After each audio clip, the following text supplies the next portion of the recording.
भगवान के नाम को किस तरह और कितना जपें जिससे शीघ्र ही स्वरूप बोध हो जाए। प्यास ऐसी हो जैसे कई दिनों से किसी को पानी ना पिलाया जाए और फिर रबड़ी रखी जाए उसके सामने, फिर उसके सामने 56 भोग रखे जाए, वो क्या करेगा? नहीं पिएगा।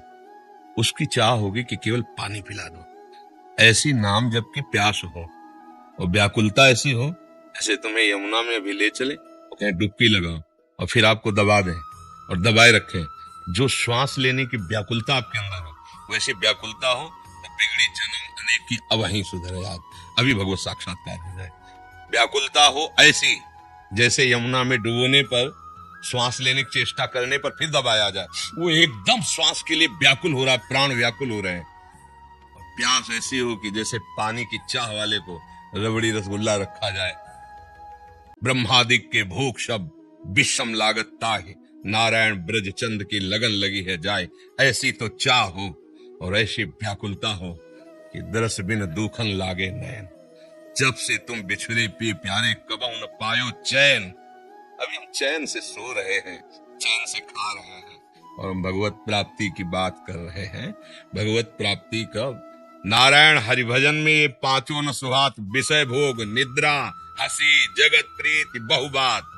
बस केवल अपने प्रभु का सुमिरन और उनसे मिलन की चाह।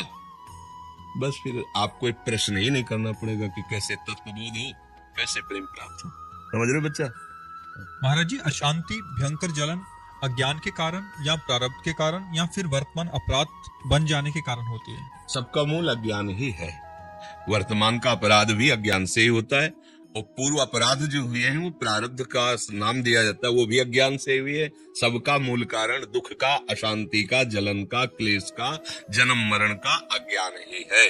भगवान के चरणारविंद का आश्रय लेकर भगवान के प्रेमी जनों के द्वारा उनके श्रीमुख से निकले हुए वचनों को सुनकर उनकी आज्ञा के अनुसार जीवन हम अपना चलाए तो बहुत जल्दी हमें ज्ञान प्राप्त हो जाए, तो यह ज्ञान नष्ट हो जाए।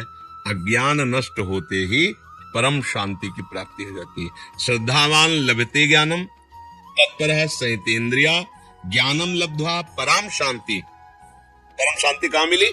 ज्ञानम लब्ध्वा पराम शांति मच्रेणादि गच्छति। भगवत प्रेमी महात्मा और शास्त्र, इनके जो वचन है उनके अनुसार जब हम जीवन यापन करते हैं, उनके अनुसार चलते हैं तो हमारा ज्ञान नष्ट हो जाता है।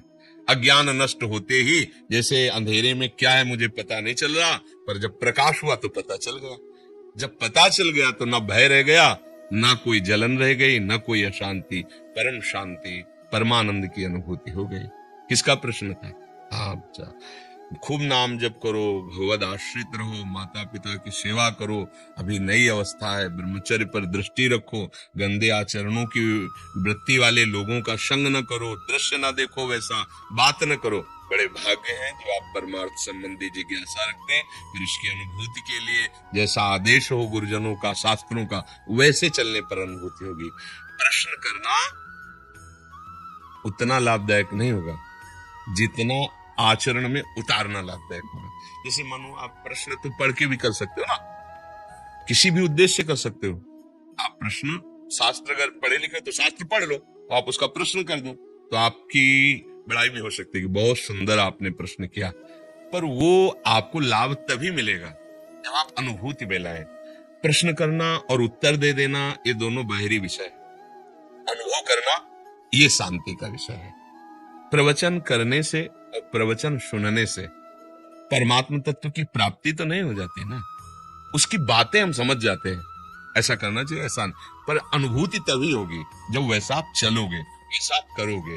नहीं तो फिर जैसे वेद उपनिषद में लिखा है, नायमात्मा प्रवचनेन न लभ्यः न मेधया न बहुना श्रुतेन। बहुत प्रवचन करने वाले को भी ये नहीं होता जो परमानंद की, बहुत सुनने वाले को भी नहीं होता, बहुत बुद्धिमान को भी नहीं होता।